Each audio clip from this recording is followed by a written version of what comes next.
Bueno, doy gracias, Señor, hermanos amados. Muchas gracias porque podemos seguir nosotros con la palabra del Señor y podemos seguir el estudio de Primera de Corintios. En el capítulo 15 de Primera de Corintios, hermanos. Vamos a orar y vamos a comenzar. Señor, estoy delante de tu presencia en esta hora para poder pedir tu respaldo en la predicación de tu palabra. Ayúdanos y bendícenos, Señor. Que tu poder, que tu Espíritu Santo esté sobre nosotros y en nosotros para poder dar a conocer, Señor, esta tu palabra, para la iglesia, para los hermanos, para nosotros mismos, Señor. En el nombre de Jesús, amén. Entonces nosotros empezamos ahí en el capítulo 15, vamos a empezar hoy, donde Pablo dice: además os declaro, hermanos, que el evangelio que he predicado, el cual también recibiste. Cuando dice recibiste, habla de que ellos fueron receptivos a la palabra, al evangelio, ¿no? En el cual también perseveráis, ¿no? Por el cual asimismo, si retenéis la palabra que os he predicado, sois salvos, y si no creíste en vano. Entonces fíjese como acá parecería que la salvación está dependiente si uno permanece o si uno retiene. Si uno retiene, entonces parece que la salvación la alcanza y permanece. Porque, por lo cual, si retenéis la palabra que os he predicado, sois salvos. Si retenéis, dice. ¿Vio? Esa es la palabra de salvación. La palabra de salvación que el apóstol Pablo nos habló a nosotros, si nosotros permanecemos en esa palabra, ¿no? Dice, sois salvos. Y si no, creíste en vano. Entonces es muy importante que nosotros podamos entender, ¿no? Lo de permanecer en lo que hemos oído, ser receptivos, ¿no? Ser receptivos, que no haga que la palabra rebote en nosotros, porque la palabra puede llegar a nosotros pero rebotar. No somos transmisores de la palabra, sino que la palabra rebota en nosotros y entonces no recibe nadie ningún beneficio. Y tampoco podemos llevar fruto a Dios, porque nosotros recibimos, llevamos fruto a Dios cuando la palabra, la semilla, produce a Cristo en nosotros. Porque primeramente os he enseñado, dice. Vio como el apóstol Pablo le enseñó a ellos. Él había cumplido con su trabajo, les enseñó. Si ellos fueron receptivos o no, eso es asunto personal de cada hermano. Pero él les enseñó lo que asimismo recibí. ¿De quién lo recibió él lo que le había enseñado? Y nosotros vemos ahí en Gálatas, que es muy conocido este pasaje, donde dice Gálatas capítulo 1, en el versículo 11 dice: mas os hago saber, hermano, que el evangelio anunciado por mí no es según hombre, pues yo ni lo recibí, ni lo aprendí de hombre alguno, sino por revelación de Jesucristo. No, gloria en nombre del Señor. Entonces fíjese qué importante, ¿no?, lo que dice el apóstol Pablo acá, ¿no? Entonces él les enseñó lo que asimismo recibí, que Cristo murió por nuestros pecados conforme a las Escrituras, ¿no? La muerte de Cristo, conforme a las Escrituras. Gloria en nombre del Señor. Ahí en 2 de Corintios podíamos leer también capítulo 5:15, 2 de Corintios 5:15, dice la palabra del Señor: y por todos murió, para que los que viven ya no viven para sí, sino para aquel que murió y resucitó por ellos. Entonces, conforme a lo que nos enseñó el apóstol Pablo, Cristo murió por nuestros pecados conforme a las Escrituras y fue sepultado, y que resucitó al tercer día conforme a las Escrituras. Esto es sencillo de entender, no hay mucha explicación que dar aquí, ¿no? Y esa es nuestra doctrina posicional, ¿no? Pablo nos está llevando a que nosotros consideremos nuestra posición. ¿Por qué somos hijos de Dios? ¿Por qué somos justos? ¿Por qué somos santos? Por lo que Cristo logró en la cruz del Calvario, ¿no? Él murió en la cruz, fue sepultado, pero también resucitó conforme a las Escrituras. Después dice que que el Señor Jesucristo, dice Pablo, que se le apareció a Pedro y después a los 12 apóstoles, fíjese. Y después apareció a más de 500 hermanos a la vez, de los cuales muchos viven y aún otros ya duermen. Fíjese, habrá pasado mucho tiempo desde que fue ese suceso hasta que Pablo escribió esta carta. Porque dice 500 hermanos, los cuales muchos viven aún, quiere decir que la mayoría había muerto, y otros ya duermen. Alabado sea el Señor, ¿no? Y entonces fíjese, pasó tiempo allí desde la muerte de que el Señor Jesucristo se le apareció a 500 hermanos y la muerte de muchos de esos 500 hermanos. Aunque en el tiempo de Pablo vivían muchos, dice, algunos vivían todavía. Después apareció a Jacobo, ¿no? Gloria al nombre del Señor. Se le apareció a Jacobo. Ahí en el capítulo de Gálatas, capítulo 1, 19, podíamos ver eso. Dice, pero no vi ningún otro de los apóstoles sino Jacob, hermano del Señor. Entonces, ahí mencionándolo a Jacob, no es que se le apareció a él, sino que lo menciona a él. Gloria al nombre del Señor. Después a todos los apóstoles, y el último de todos como un abortivo, me apareció a mí. Al último, él se conocía con el último por el cual el Señor se le había aparecido a él. Porque yo soy el más pequeño de los apóstoles. Esto es el Espíritu de gracia manifestándose, ¿no? El último de los apóstoles, porque yo soy el más pequeño de los apóstoles, aunque no soy digno de ser llamado apóstol, enviado, porque perseguía la iglesia de Dios, ¿no? Acá él tenía indignación de lo que él había hecho. Él no estaba muy conforme con de su pasado. Él estaba muy arrepentido de lo que él había hecho a la iglesia, a los hermanos. Por eso no era digno de ser llamado apóstol. Pero por la gracia de Dios soy lo que soy, ¿no? ¿Qué era Pablo? Él era apóstol, predicador, ¿no? Y maestro de los gentiles, ¿no? Como dice ahí en Timoteo, ¿no? Soy lo que soy. Y su gracia no ha sido en vano, ¿no? ¿Cuántas veces la gracia no produce nada en los hermanos?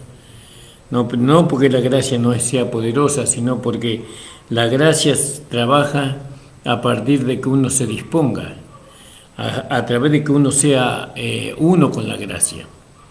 La gracia no atropella, no produce forzosamente, sino de una manera natural. Entonces, Pablo decía, no, por la gracia de Dios soy lo que soy, y cada uno de nosotros somos lo que somos. Sencillamente eso, somos lo que somos. Y su gracia no ha sido en vano para conmigo. Antes he trabajado más que todos ellos, hablando de Pedro, hablando de Jacob y de los otros, he trabajado más que todos ellos, dice el apóstol Pablo. Pues no yo, sino la gracia de Dios conmigo, la vida de Dios, la gracia de Dios con él y él con la gracia de Dios. Y la gracia le llevó a trabajar más que todos los otros apóstoles. Gloria al nombre del Señor. Sabemos que la gracia trabajó más con Pablo que con los otros apóstoles, no porque la gracia haya hecho diferencia entre uno y el otro, sino eso se debió a que los otros apóstoles todavía estaban aferrados a la ley de Moisés, mucho tiempo estuvieron aferrados y quisieron que los judíos, que los gentiles, ellos guardaran la ley y la circuncisión. Entonces la gracia no pudo operar mucho en los apóstoles del reino, pero Pablo no tenía ese problema. Pablo, él aceptaba que el justo por la fe vivirá. Entonces la gracia pudo trabajar más con él que con los otros apóstoles. La gracia es la vida de Dios en nosotros, es la vida del Padre, del Hijo, del Espíritu Santo en nosotros. Pero como sea, decía Pablo, porque o sea yo o sean ellos, así predicamos y así habéis creído. ¿Qué predicaban ellos? La fe en Jesucristo, la salvación, la vida eterna, predicaban todos. Pero doctrina solamente podía predicar el apóstol Pablo, porque a él se le fue dado, ¿no?, el misterio, a revelar el misterio oculto desde antes de los tiempos y de los siglos. Pero si se predica a Cristo que resucitó de los muertos, decía el apóstol Pablo, ¿cómo dicen algunos entre vosotros que no hay resurrección de muertos? Esa era una doctrina que venía del materialismo, ¿no?, que era una doctrina que ya estaba siendo condenada, ¿no?, porque muchos decían que no había resucitado, comamos y bebamos y después dormiremos. Bueno, pero dice, pero si se predica a Cristo que resucitó de los muertos, ¿cómo dicen algunos que de vosotros que no hay resurrección de muertos? ¿No?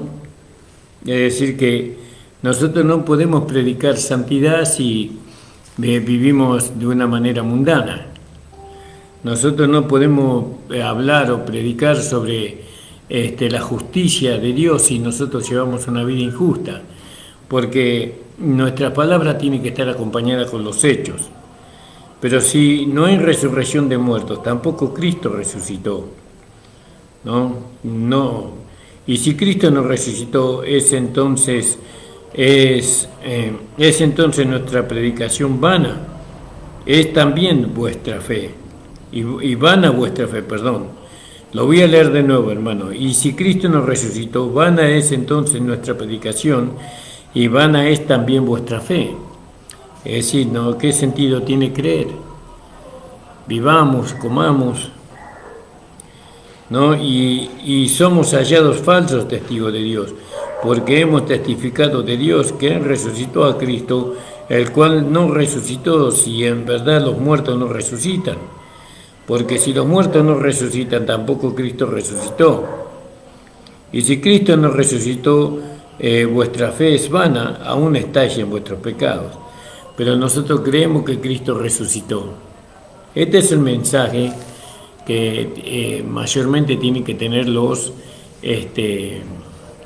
diáconos para perfeccionar para edificar a los santos, perdón, no para perfeccionar, sino para edificar a los santos, ¿no?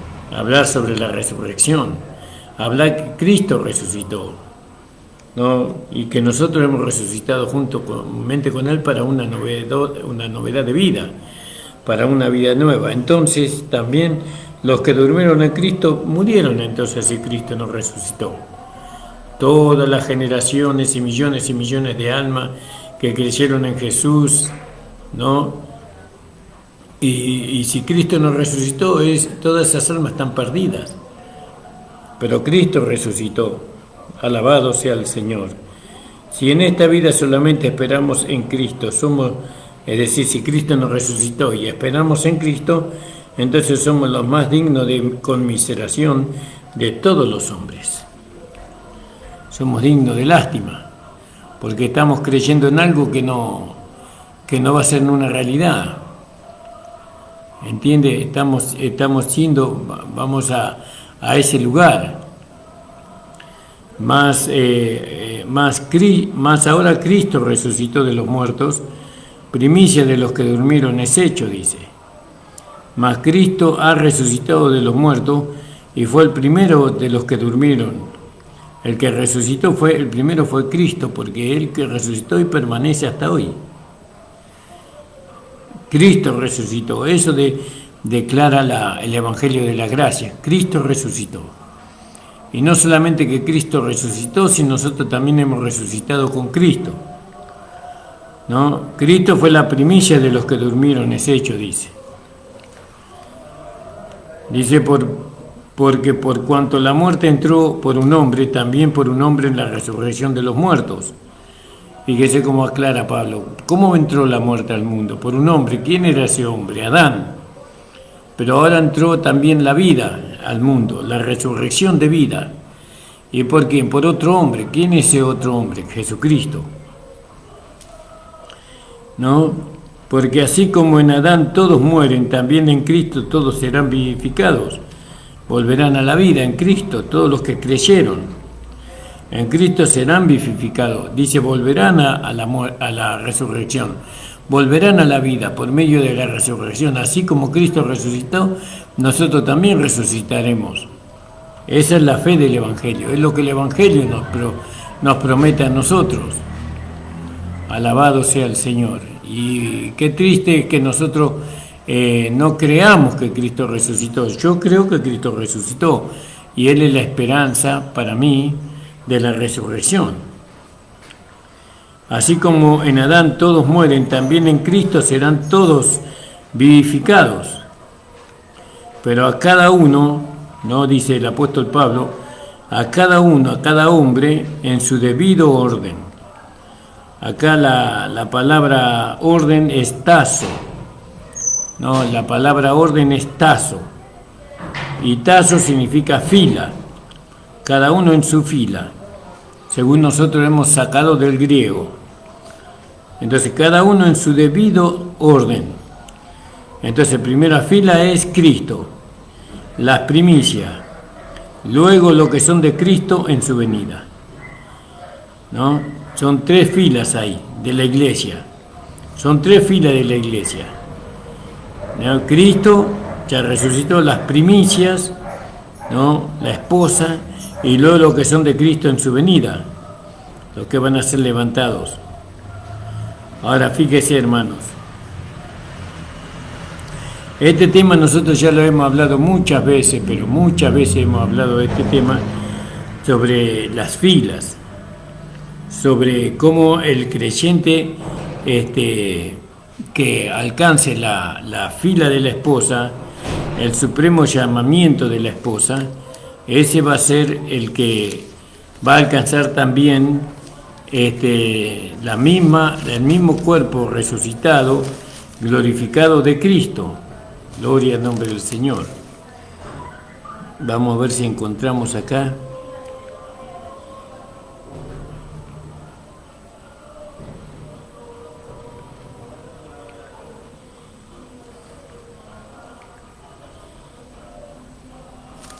Es en otra parte.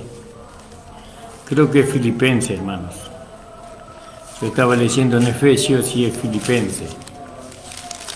En Filipenses, en el capítulo 3.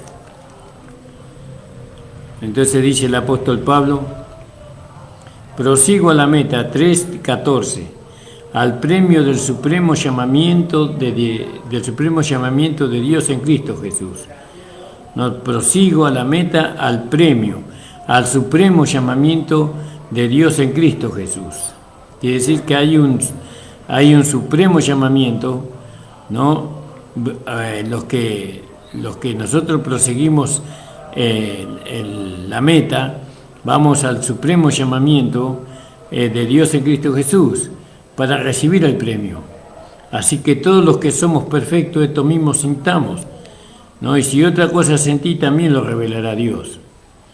Pero en aquello que hemos llegado, sigamos una misma regla, sintamos una misma cosa. Hermanos, sé imitadores de mí y mirad a los que así se conducen, según el ejemplo que tenéis en nosotros. Bueno, entonces acá el apóstol Pablo dice, pero a cada uno en su debido orden. 3 filas de creyentes, aunque van a haber más filas. No, 3 filas de creyentes van a ser arrebatados como dice en el libro de Tesalonicenses, en el capítulo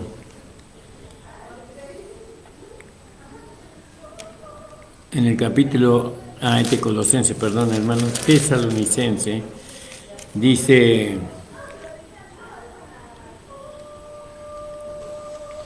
desde el versículo 13, tampoco queremos, hermanos, que ignoréis acerca de los que duermen, para que no os entristezcáis como los otros que no tienen esperanza.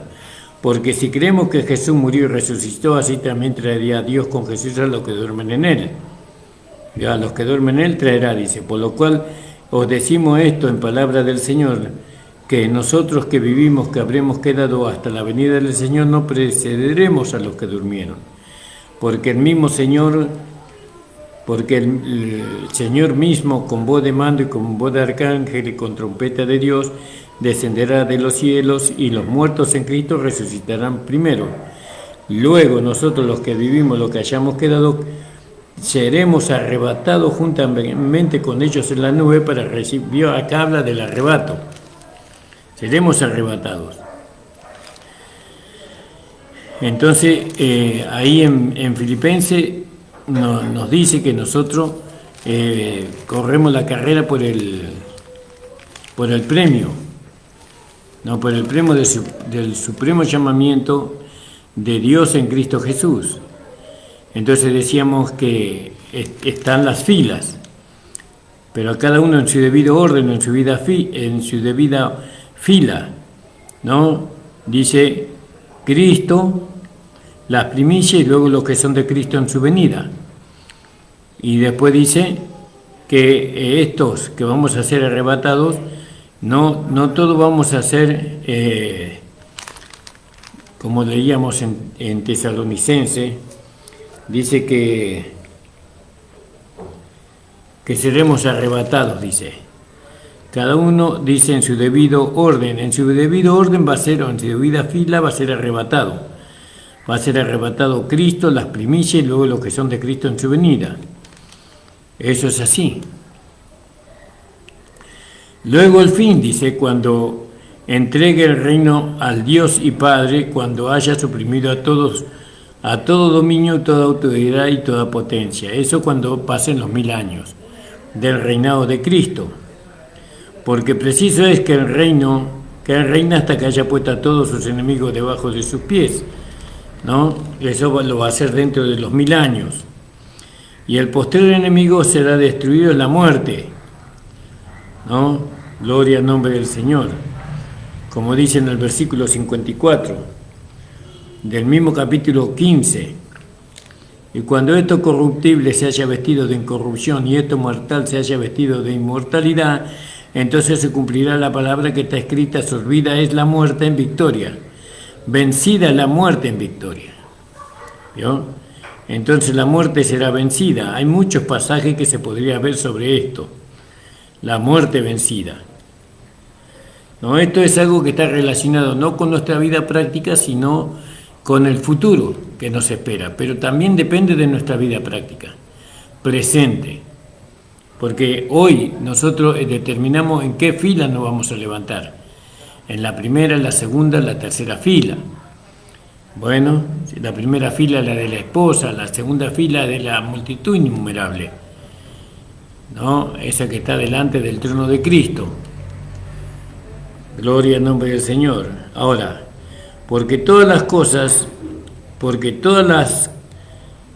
vamos a leer un versículo: postrer enemigo será destruido en la muerte, porque todas las cosas las sujetó debajo de sus pies el Señor. Y cuando dice que todas las cosas han sido sujetas a Él, claramente se efectúa aquel que sujetó a Él todas las cosas, es decir, que el Padre no está debajo de los pies de Cristo, sino que Cristo está debajo del Padre.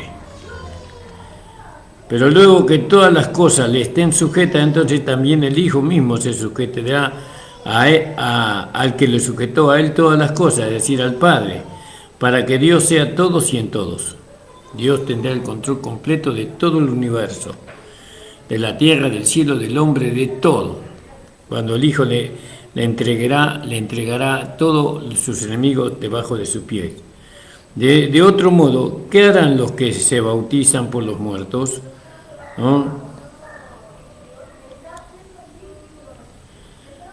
Entonces, de otro modo, ¿qué harán los que se bautizan por los muertos si en ninguna manera los muertos resucitan? Porque muchos se bautizaban en el nombre de personas o de ídolos muertos. Y entonces, los muertos no resucitan. ¿Qué harán los que se bautizan por los muertos si en ninguna manera los muertos resucitan? ¿Por qué pues se bautizan por los muertos? ¿Y por qué nosotros peligramos a cada hora, dice? A toda hora. Os aseguro, hermanos, por la gloria, claro, peligramos porque nosotros creemos que después de esta vida hay otra vida, que nosotros vamos a resucitar de los muertos, ¿no? Que el ir nuestro cuerpo a la sepultura no significa que eso terminamos ahí, sino que hay una esperanza de una vida más gloriosa. Os aseguro, hermanos, por la gloria que de vosotros tengo en nuestro Señor Jesucristo, que cada día muero.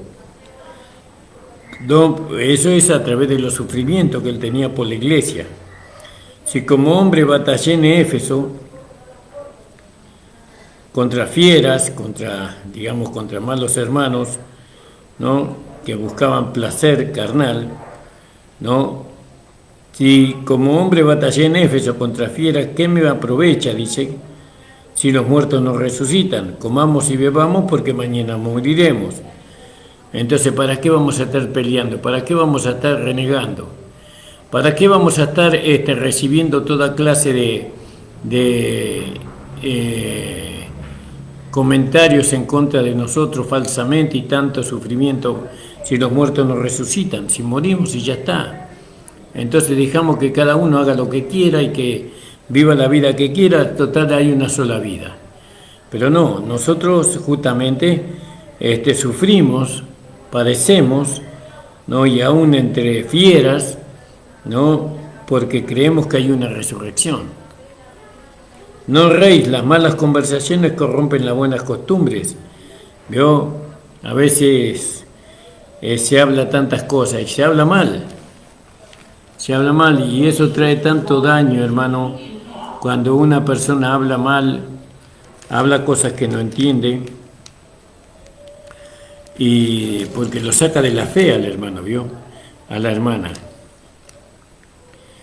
Entonces, fíjese lo que dice, por ejemplo, en Números 33:55. ¿No? Y dice, y si no echareis a los moradores del país de delante de vosotros, sucederá que los que dejareis de ellos serán por aguijones en vuestros ojos y por espinas en vuestros costados, y os afligirán sobre la tierra en que vosotros habitáis. ¿Vio, hermano? No, ellos tenían que alejarse de aquellas personas, de aquellos pueblos, ¿no? Porque si no, esos pueblos le iban a hacer sufrir a ellos. No, le iban a hacer sufrir. En Éxodo 23:2 dice, no seguirás al muchacho para hacer mal. No seguirás a los muchachos para hacer mal, ni responderás en litigio inclinándote a los más para hacer agravio. Guárdate de hacer alianza con los moradores de la tierra donde has de entrar, para que no sean tropiezo en medio de ti. Bienaventurado el varón que no anduvo en consejo de malos, ni anduvo en camino de pecadores, ni en silla de escarnecedores se ha sentado. No entres por la vereda de la impiedad, ni vayas por el camino de los malos. No, Proverbio 24:1 dice, no tengas envidia de los hombres malos, ni desees estar con ellos. En 1 Corintios 5:11 dice, más bien os escribí que no os juntéis con ninguno que llamándose hermano fuere fornicario, avaro, idólatra, maldiciente, borracho, ladrón, con altar ni aun comáis. 2 Corintios 6:14, no os unáis con yugos desiguales con los incrédulos, porque qué compañerismo tiene la justicia con la injusticia y qué comunión en la luz con las tinieblas. Entonces se da cuenta, hermanos, lo delicado que es esto. Lo delicado que es esto aquí. No erréis las malas conversaciones, ¿no? Las malas conversaciones corrompen las buenas costumbres. Y a eso es lo que vamos, a eso es lo que vamos nosotros, a que tenemos que velar, que tenemos que prestar atención a todas estas cosas. ¿Por qué? Porque después vienen las consecuencias de nuestra vida. Vienen las consecuencias. Nosotros, cuando hay una persona que causa división o que está levantando, digamos, falsas murmuraciones y tantas cosas, nosotros tenemos que apartarnos de ella, ¿no? Por más que él o ella diga que es un hijo de Dios, es una hija de Dios, hay que apartarse, porque ello va a terminar dañando la obra de Dios, perjudicando la obra de Dios, ¿no? O sacarlo del medio de nosotros. Nosotros le decimos, no, hermano, usted vuelva cuando usted recupere la mesura. Vuelva cuando usted se tranquilice, vuelva. Cuando usted verdaderamente esté dispuesto a edificar con nosotros, vuelva. Pero mientras tanto no se lo puede recibir, porque usted va a dañar la obra de Dios, ¿no? Por eso Pablo dice, exhortándolos delante de todo, para que los demás también teman. Nosotros permitimos cosas que Dios nunca permitiría en el cielo, nosotros las permitimos en la iglesia, ¿no? Y después eso atrasa ¿cuántos años? A veces una persona puede llevar atrás a la iglesia, o 2 o 3 personas pueden llevar atrás a la iglesia muchos años. Esa iglesia queda estancada ahí por años y no sale adelante. ¿Por qué? Porque se toleró el dicho, se toleró el mal hablar, la mala asociación se toleró, ¿no? Y eso no se tiene que tolerar. Que el Señor primeramente me guarde a mí, para que nunca nosotros toleremos esas cosas. Las malas asociaciones, cuando uno se junta con una persona que lo único que tiene es amargura, resentimiento en su corazón, malos pensamientos, ¿no? Que no tiene la capacidad de madurar, de crecer, que no tiene la palabra morando en ella, en su corazón, entonces mejor hay que separarse de esa persona, hay que apartarse, porque no es para edificación, ¿no? Sino que es para destrucción. ¿Y para qué vamos a estar uniéndonos o juntándonos con una persona que no quiere construir, sino que quiere derribar? Mejor que ella vaya por su lado y que nosotros sigamos con lo nuestro. No, Rey, las malas conversaciones corrompen las buenas costumbres. Esto habla a la vida práctica más, ya, ¿no? Para nosotros. Entonces dice, esto también cuando dice Pablo, porque nosotros peligramos a toda hora. Cada hora peligramos.